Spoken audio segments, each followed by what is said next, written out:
আসসালামু আলাইকুম। আজকে কথা বলবো নর্ডেন কলেজের আমার ভাইবার অভিজ্ঞতা নিয়ে। তো বেশি কিছু না বলে আমি বোর্ডে চলে যাব। তো আজকে আর কি ফার্স্ট এত বড় পর্দায় তোমাদের ক্লাস নেয়া, দেখা যাক কতটুকু তোমাদের হেল্প করতে পারি। সো তোমাদের মধ্যে অনেকেই আমার ইউটিউব চ্যানেলের অথবা হোক ফেসবুক পেজের কমেন্টে বিভিন্ন প্রশ্ন করেছো যে কিভাবে ভাইয়া একটা ভাইবার প্রিপারেশন নেওয়া যায় এবং ভাইবার রুমের যে রিয়েল টাইম যে এক্সপিরিয়েন্স, এটা বলার ট্রাই করবো ইনশাল্লাহ। তো আজকে তোমাদের জন্য একটা মোটামুটি একটা ক্লাস রিপ্রেজেন্ট করার ট্রাই করেছি, যেখানে বেশ কিছু পর্বে ক্লাসটা ভাগ করা হয়েছে এবং আমরা একটু দেখবো যে আজকের আসলে টপিকগুলো কি, বা ক্লাস বলবো না, জাস্ট একটা আলোচনা আর কি। সো প্রথমত আমরা আলোচনা করবো ভাইবার প্রিপারেশন নিয়ে, দেন আমরা দেখবো যে নর্মালি যে এনডিসি সার্কুলারটা দেয় সেটা, এরপর আমরা দেখবো ভাইবার আগের রাতে কি করণীয়, এটা মোস্ট অফ দি স্টুডেন্টের একটা কোশ্চেন। দেন প্রয়োজনীয় ডকুমেন্টস, আমরা যখন ভাইবার রুমে যাব তখন আমাদের সাথে কি কি ডকুমেন্টস নিয়ে যাওয়া উচিত বা নিয়ে যাওয়া লাগবে। দেন আমরা দেখব ড্রেস কোড, কারণ দেখা যায় যে আগে একটা কথা আছে, আগে দর্শনদারি পরে গুণ বিচারি। সো অবভিয়াসলি তোমার ড্রেস কোডটা তোমাকে রিপ্রেজেন্ট করবে যে আসলে তোমার মানে কি ধরনের স্টুডেন্ট তুমি, বা তোমার এটিক কেমন, এই জিনিসগুলো। দেন আমরা ভাইবার রুমের অভিজ্ঞতা নিয়ে আলোচনা করব, যেখানে টিচাররা থাকবে এবং ওইখানে আলটিমেটলি তোমার এক্সামগুলো হবে। সো আমরা দেরি না করে আমরা আমাদের টপিকে চলে যাব। প্রথম জিনিসটা ভাইবার প্রিপারেশন। আচ্ছা, ভাইবার প্রিপারেশনের ক্ষেত্রে আমাদের সায়েন্সের যে সাবজেক্টগুলো আছে, অর্থাৎ তোমরা এসএসসি পরীক্ষা যে সাবজেক্টগুলোতে দিবা, যেমন হায়ার ম্যাথ, এরপর বাংলা, ইংরেজি, এরপর বায়োলজি, দেন ফিজিক্স, কেমিস্ট্রি। সো এগুলোর উপরে ডিপেন্ড করে এক্সামগুলো হবে। তো এটার জন্য আমরা একটু আমাদের সার্কুলারটা দেখবো প্রিভিয়াস ইয়ারের সার্কুলারটা। যদি দেখি সার্কুলারটার এখানে আমরা টপিক যদি দেখি,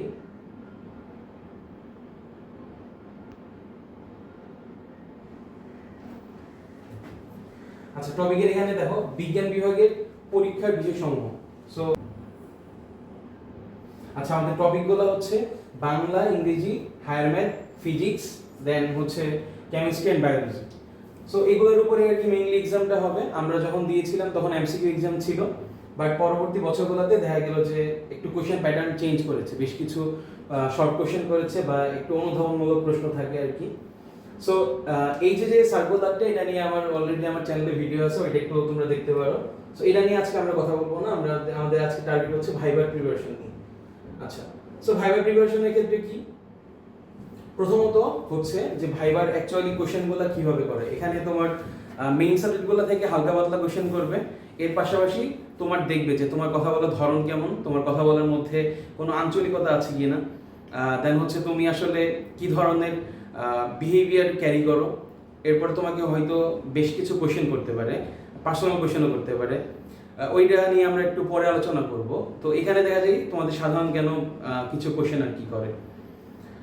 তো এই জিনিসগুলোর জন্য আসলে তুমি তোমার প্রিপারেশন কেমন, এই জিনিসটা তুমি তোমার এনডিসিতে যখন রিটেনে চান্স পাবা, এরপরে আসলে তুমি বুঝবা যে তুমি যখন ভাইবার জন্য যখন উপযুক্ত হবা, তখন তোমার ওইরকম একটা এফিসিয়েন্সি চলে আসবে এবং তুমি ওই অনুযায়ী প্রিপারেশন নিবা।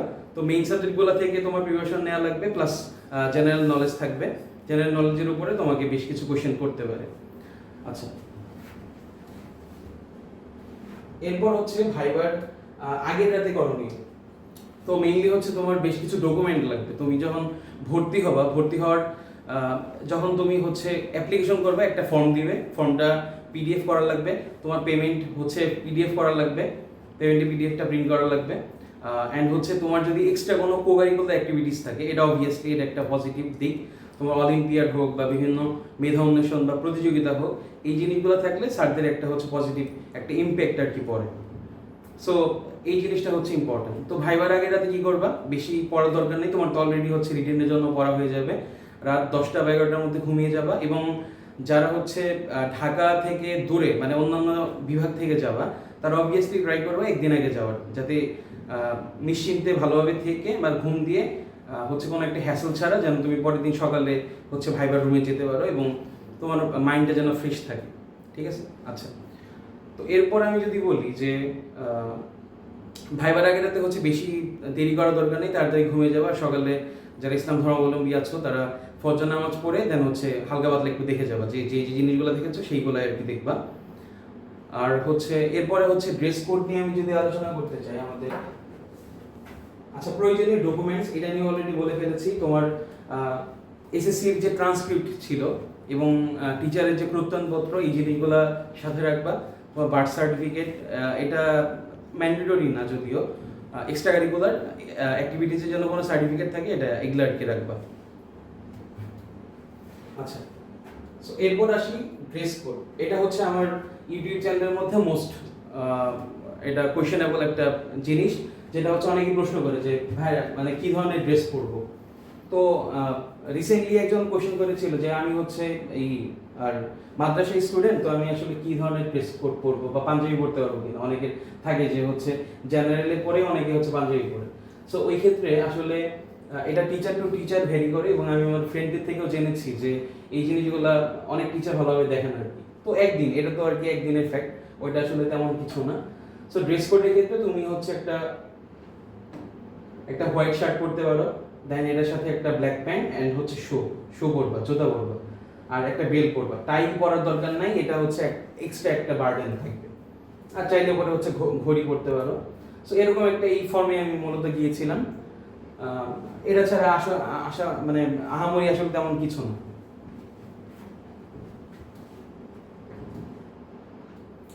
আচ্ছা, এখন আসি যে আমাদের মেইন টপিকটা, আমাদের ভাইবা রুমের অভিজ্ঞতা নিয়ে।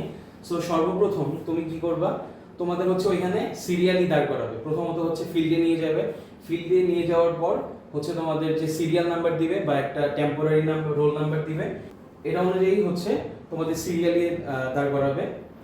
দেন হচ্ছে তোমরা ওই সিরিয়ালে আর কি থাকবা, ওই সিরিয়ালে আর কি মেনটেন করবা। এরপরে হচ্ছে একজন একজন করে ডাকবে। তো আসলে টিচাররা মোস্ট প্রবাবলি 10 মিনিটের বেশি আর কি ওইখানে টাইম উনি মানে নিবে না, টিচার 1-2 জন থাকতে পারে। তো তোমাকে যখন ডাকবে, তুমি হচ্ছে তোমাদের ওই রুমে ঢোকানোর আগে তোমাদের হচ্ছে বসাবে, একটা বেঞ্চ থাকবে অনেকগুলো দেখবা। তো আমার আসলে খুব সম্ভবত আমার যতদূর মনে পড়ে আমার গাঙ্গুলি ভবনে ভাইবা পড়েছিল, ওইখানে আমার ভাইবা নিয়েছিল রুদ্র স্যার। তোমরা যখন এনটিসিতে যাবা, উনি হচ্ছে ম্যাথ ক্লাস নেন, খুবই হাম্বল একজন টিচার। তো হচ্ছে তোমরা রুমে যখন প্রবেশ করবা তার আগে সালাম দিবা, বা হচ্ছে যেভাবে তোমরা গ্রেটিং করো ওইভাবে করবা। বলবা যে আসসালামু আলাইকুম স্যার, অথবা ম্যাডাম যদি থাকে আসসালামু আলাইকুম ম্যাম, আমি কি প্রবেশ করতে পারি, অথবা ইংলিশে যদি বলতে চাও তাহলে হচ্ছে may I come in ma'am or sir. So এখানে একটু ব্যাপার আছে, তুমি যদি তোমার প্রবেশের টাইমেই তুমি যদি ল্যাঙ্গুয়েজটা ঠিক করে ফেলো, তাহলে ওই অনুযায়ী কিন্তু তোমাকে প্রশ্ন করার চান্সেস অনেক বেশি। সো যদি বাংলা মিডিয়ামের হও, আমি বলবো যে গ্রেটিংসে যেন বাংলাতে আর কি বলা ভালো, সালাম দিবা, অথবা হিন্দুরা থাকলে আদাব দিবা, মানে যেভাবে যেটা বলবো আর কি, সম্মান প্রদর্শন। তারপর তারা বলবে অনুমতি দিবে, এরপরে প্রবেশ করবা। প্রবেশ করার পর স্যাররা বসে থাকবে, দেন তার সামনে একটা চেয়ার থাকবে। সো ওইখানে তুমি হুট করে বসে যাবে না, অবভিয়াসলি না। সো ওইখানেও তোমাকে পারমিশন নিতে হবে যে আমি কি বসতে পারি। আগে এটা বলা লাগবে না, বাট টিচারাই বলবে যে বাবা বসো। হ্যাঁ, এটা আসলে ম্যাডামদের, স্যার ম্যাডামরা নিজেরাই বলবে। বাট যদি দেখো যে অনেক টাইম হয়ে যাচ্ছে, তাহলে ওই ক্ষেত্রে হচ্ছে আর কি আজ করতে পারো। এটা তেমন কিছু না আসলে। সো বসবা, পোলাইটলি বসবা, এবং হচ্ছে যে আসলে এক্সামের এটিকটা এটা মেনটেন করবা। চুল ঠিক করে রাখবা, চুল মানে একটু পোলাইটলি আর কি আশ্রয় যাবে, একটা ভালো ড্রেস কোড যেহেতু থাকবে। সো তুমি যে একটা ডিসেন্ট স্টুডেন্ট এবং মেরিটোরিয়াস স্টুডেন্ট, এই জিনিসটা যেন তোমাকে দেখে যেন মনে হয়। এবং ভাইবার টাইমে হচ্ছে তুমি নিজেকে অনেক কনফিডেন্ট প্রমাণ করার ট্রাই করবা, ঠিক আছে। তুমি হচ্ছে টিচারকে গাইড করতে পারবা যে তোমাকে কী ধরনের কোশ্চেন করবে, কারণ টিচারই হচ্ছে তোমার উপরে ডিপেন্ড করবে যে কোশ্চেনটা কী ধাঁচে কোন দিকে চলে যাবে। আর ইররিলেভেন্ট প্রশ্ন করার মানে উত্তর দেওয়ার দরকার নেই। তুমি যদি প্রশ্ন না পারো, বলবা যে স্যার সরি স্যার, আমার এটা এখন মনে পড়ছে না বা এটা পারছি না।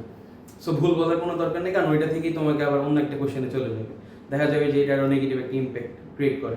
আর আমি যদি নিজের কথা বলি, আমার নিজের আসলে সব কয়টা প্রশ্নের উত্তর দেওয়া সম্ভব হয় নাই, বাট তারপরেও আলহামদুলিল্লাহ আর কি চান্স হয়েছে, কারণ এখানে রিটেনের এবং তোমার জিপিএর একটা ব্যাপার আছে, মোট মার্কের উপরে ডিপেন্ড করে। তো এখন যদি আসি আমার নিজের ভাইবার অভিজ্ঞতার ক্ষেত্রে, আমি তো ওইভাবে পোলাইটলি আর কি পারমিশন নিয়ে দেন ওইখানে গেলাম, এবং স্যার হচ্ছে আমাকে বললো যে বাবা বসো। দেন হচ্ছে আমার যে ডকুমেন্টগুলো আছে, ওইখানে আরেকজন টিচার থাকবে। অনেক ক্ষেত্রে আমার অনেক ফ্রেন্ডের 2জনও ছিল, 3জনও ছিল। সো এটা আসলে ভ্যারি করে, এটা তেমন কিছু না, বাট মেইন টিচার হচ্ছে একজনই আর কি মেইনলি কোশ্চেন আর কি করে। তো ওইখানে হচ্ছে তুমি তোমার ডকুমেন্টগুলো হচ্ছে প্রোভাইড করবা, স্যারদের পোলাইটলি ডান হাত দিয়ে দিবা মাস্ট, এবং নেওয়ার টাইমে ডান হাত দিয়ে নিবা।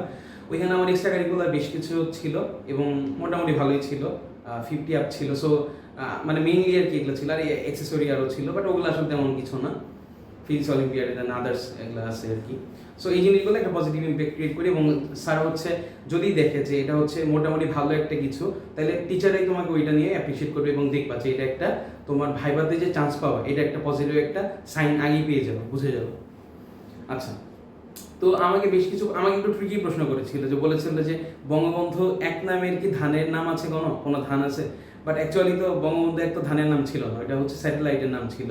এবং অনেকে হচ্ছে ব্যক্তিগত বেশ কিছু প্রশ্ন করে, বলবে যে সিগারেটের দাম কত, একটা সিগারেটের দাম কত, ঠিক আছে? সো দেখা যায় যে এই জিনিসটা অনেকেই ঘাবড়ে যায়। তো ঘাবড়ানোর কিছু নেই, বলবা যে আমার এই ব্যাপারে কোনো ধারণা নেই। অনেকে হচ্ছে আবার তোমাদের মধ্যে অনেকে হচ্ছে ধূমপান করো, সো ওইখানে আবার এক্সাইটেড হয়ে বলে দিও না যে এত টাকা বা এরকম, ঠিক আছে? সো এটা অনেক কিছু মজা করে আর কি করে, এবং প্রতি বছরই দেখা যায় যে এটা আসলে অ্যাক্স করেই থাকে। তো ভাগ্য ভালো যে এরকম আর কি আনওয়ান্টেড কোশ্চেনের ফেস করতে হয়নি। আচ্ছা, তো এখন কি বললাম যে টিচাররা প্রশ্ন করবে, তুমি ওইভাবে আর কি উত্তরগুলো দিবা, উত্তরগুলো ট্রাই করবা, না পারলে হচ্ছে পোলাইটলি না করবা। এবং আরেকটা বিষয় হচ্ছে উল্লেখযোগ্য, যে তুমি যদি একটা কোশ্চেন না পারো তখন তো না করবাই, আর যখন যেটা পারবা তখন হচ্ছে ওই জিনিসটা যেন ক্লিয়ার কনসেপ্ট থাকে, হ্যাঁ, কারণ টিচাররা ওইটার উপরে ডিপেন্ড করে আরও ফার্দার কোশ্চেনগুলো করে। তো এই জিনিসটা একটু মাথায় রাখবা। আর যখন বের হয়ে যাবো তখন মাস্ট হচ্ছে সালাম দিয়ে আগের মতো করে পোলাইটলি বের হবা। আর আরেকটা জিনিস, তুমি যখন রুমে ঢুকবা তখন যেন তোমার পায়ের সাউন্ড যেন শোনা না যায়, ঠিক আছে? কোনো যেন সাউন্ড যেন না হয়, যেভাবে আর কি পোলাইটলি আর কি চলে যাবে, ওইভাবে আর কি যাবা।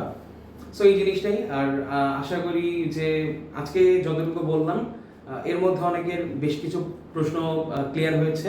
এরপরে যদি কোনো ফার্দার কোয়েশ্চেন থাকে আমাকে ইউটিউব অথবা ফেসবুকে প্রশ্ন করবো। সবার জন্য শুভকামনা।